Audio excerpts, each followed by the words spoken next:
masasabi nyo hingil po sa usapin na yan, mga kababayan. At ngayon punta naman po tayo dito naman po sa isa pang usapin na nakita po natin na kung saan, mga kababayan, ito matindi to.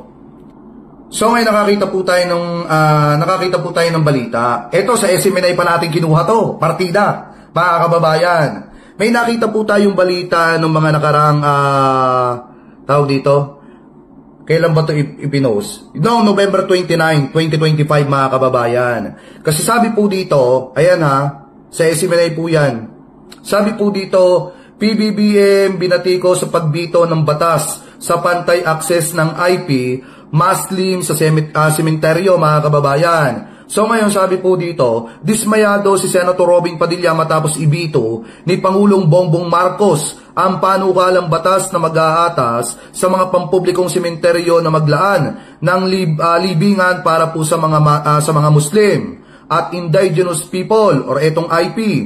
Sa isang Facebook post sinabi ng senador na constitutional concern ang dahilan kung bakit ibinasura ng Pangulo ang panukala. O alam mo naman pala constitutional concern.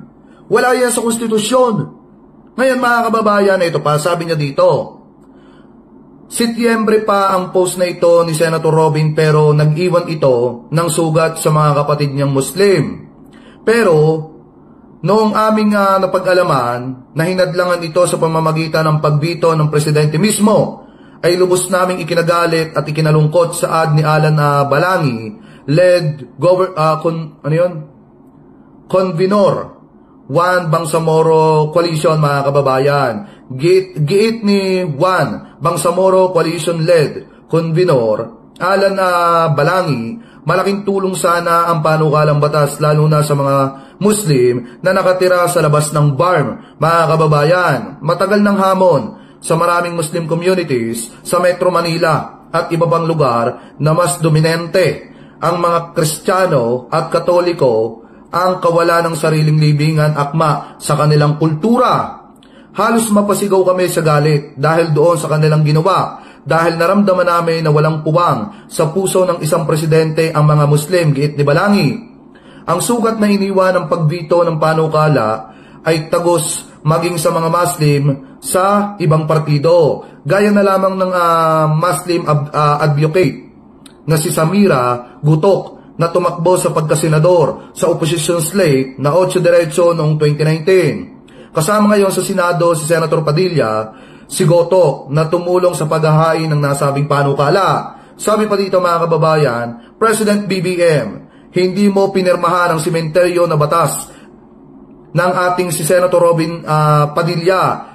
Saan kami ililibing? Wika ni Samira Goto, Muslim advocate, mga kababayan. Pagpasa ng ordinansa para sa pantay na access ng IP Muslim sa sementeryo, ipinag-utos sa Sultan Kudarat, mga kababayan. Samantala, sa Sultan Kudarat, inatasan ni Governor Dato Pax Ali Mangundadato ang kanilang sanggunian, palawigin ang pagpapasa ng ordinansa para sa equal access sa public cemetery ng Muslim at IPs, mga kababayan. So ngayon, kung titingnan nyo, bukod pa po dyan, eto na. Diba, nag-post si Senator Robin Padilla noong September. At ikinagalit yan ng mga kababayan po nating Muslim. Sinakyan pa ng ibang mga Muslim, mga kababayan, na nasa posisyon. Pero, ito po kasi yung isa pang balita na nakita natin, mga kababayan. Ito, punta tayo sa Abante. Wait lang. Kasi unfair naman po kay Presidente na nag-post si Robin Padilla, nagpahayag ng kanyang galit-galitan at naging masama ang tingin ng mga kababayan po nating Muslim sa ating mahal na Presidente. Unfair po yan kay PBBM, mga kababayan. Samantalang kung titingnan nyo naman po, yung kalalabas lamang pong balita, eto ayan, mga kababayan. So kung titingnan po natin itong kalalabas lamang po na bagong balita, ayan.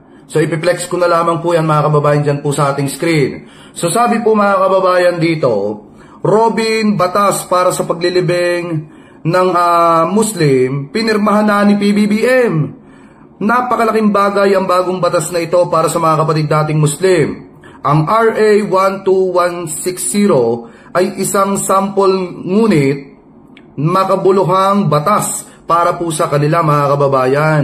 So ngayon, kung titingnan nyo po, pinirmahan po ni PBBM yung panukalang batas na ipinasa nitong si Robin Padilla. Ngayon, may isang batas na nagawa si Robin Padilla. Yay! Mamuhay! May isang batas na nagawa sa wakas si Senator Robin Padilla na mapapakinabangan ng mga kababayan po nating Muslim.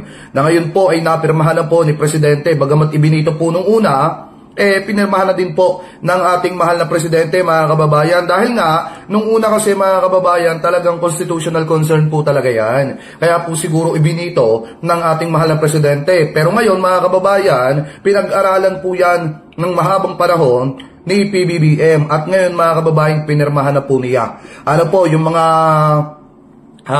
post ni Robin Padilla na naging dahilan para mabatikos ang ating mahal na Presidente dahil nga sa pagbito nitong panukalang batas na ito, ngayon mga kababayan na isa batas na. So dapat Senator Robin Padilla mag-public apology ka kay Presidente, kay PBBM.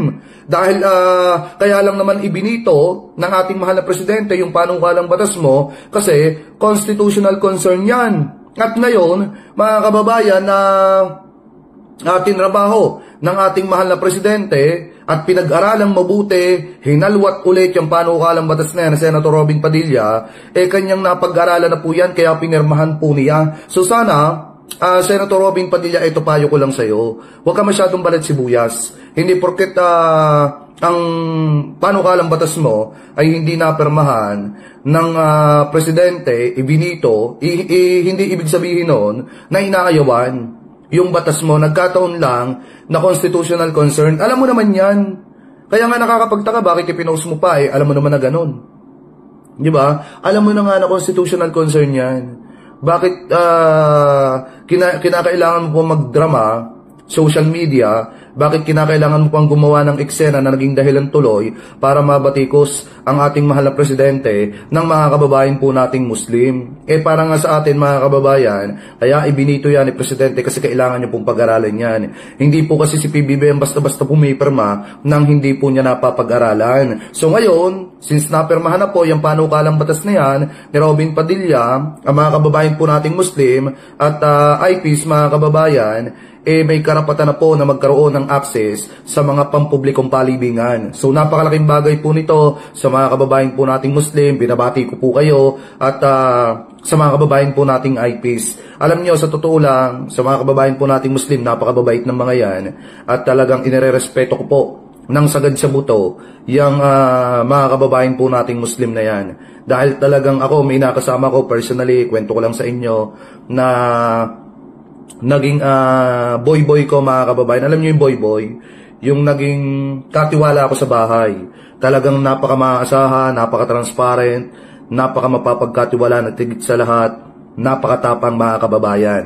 Ano po, at talagang masasabi ko na napaka-solid nung naging kaibigan ko na yun. Kaya talagang nire-respeto ko buhat noon. Nung nakilala ko yung tao na yon, talagang napakalaki ng pagrespeto at paggalang ko sa mga kababayan po nating Muslim. Kaya binabati ko po kayo dahil naisabatas na po yung panukalang batas ni Robin Padilla na makakatulong po ng malaki sa mga kababayan po nating Muslim. Kaya nga po nung sabi ko, pag may tamang ginawa, mga kababayan, pag may tamang ginawa, dapat palakpakan. At dahil dyan, for the first time, may batas ka na, Senator Robin. Dahil nga, napirmahan na ni PBBM yung panukalang batas mo na yan. Ano po? So kayo, mga kababayan, ano po masasabi ninyo hingil po sa mga topic na yan na tinalakay po natin? Comment below na lamang po kung ano po masasabi ninyo hingil po sa mga usapin na yan na pinag-usapan po natin. At bago po tayo pansamantalang magpaalam,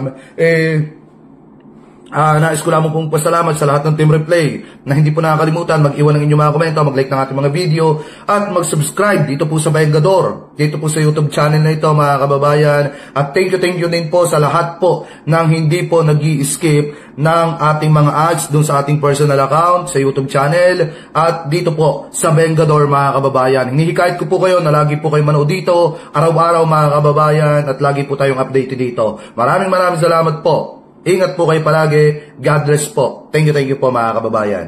Maraming salamat.